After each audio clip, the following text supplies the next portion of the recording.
In this video, I want to talk about the third meaning of liberty that we're studying, which is personal liberty, or freedom from physical restraint. And this is going to be activities 10 through 12 in the textbook. So I want you to notice that we've already been exposed to this meaning of liberty when we studied the three basic rights in activity 1. So on the whiteboard here, I've drawn this triangle, this sacred triangle that I've spoken about before, of the rights of life, liberty, and property, or personal security, personal liberty, and property.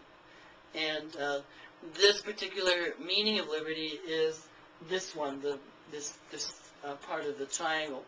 So the meanings of liberty that we're studying in the book, most of them are sort of essential parts of liberty. This one is a meaning of liberty that refers to one of these three rights, that then we use the idea of the sacred triangle to understand these other meanings or parts of liberty. So think of it in those terms. And so in activity 10,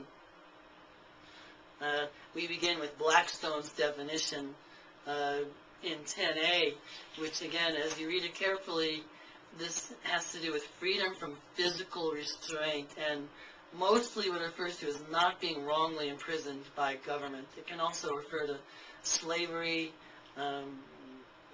restricting your movement from place to place, but for the most part it refers to being wrongly imprisoned, which is why I have this poor guy in jail over here. That's what this meaning of liberty is all about, being put in prison by a government without a trial, or without a real trial by your peers according to law.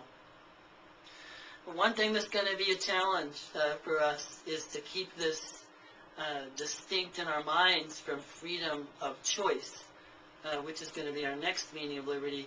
If you look at this quotation in 10a carefully, it's not about free choice. It's about something even more basic than that, which is just being able to move around without being physically restrained, especially by government. 10b is another quotation from Blackstone that is used by Hamilton in the Federalist Papers. The idea here is to get you to see that this particular right is extremely important, more so than you might realize. Blackstone's point here is that the very most dangerous thing a government can do is to imprison its own citizens without trial, because if a government is killing its citizens or taking their property, taking their homes and estates away from them, that's something that's very obvious that everybody is going to see, and as he says, someone's going to sound an alarm and everybody's going to resist. But if you're just kind of secretly carrying someone off to prison where nobody knows what happened, nobody sees them again, nobody really knows what's going on, the government can just kind of continue picking off its opponents and its enemies and people that the government finds threatening to its power, and stay in power without the people really knowing what's going on, and therefore not putting up resistance. He also mentions here a writ of habeas corpus.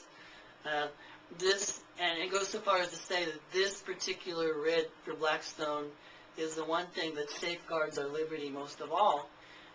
The writ of habeas corpus has to do with the ability of a judge to demand that the executive branch bring forth a prisoner so that the judge can consider the case and make sure that this person is not being wrongly imprisoned.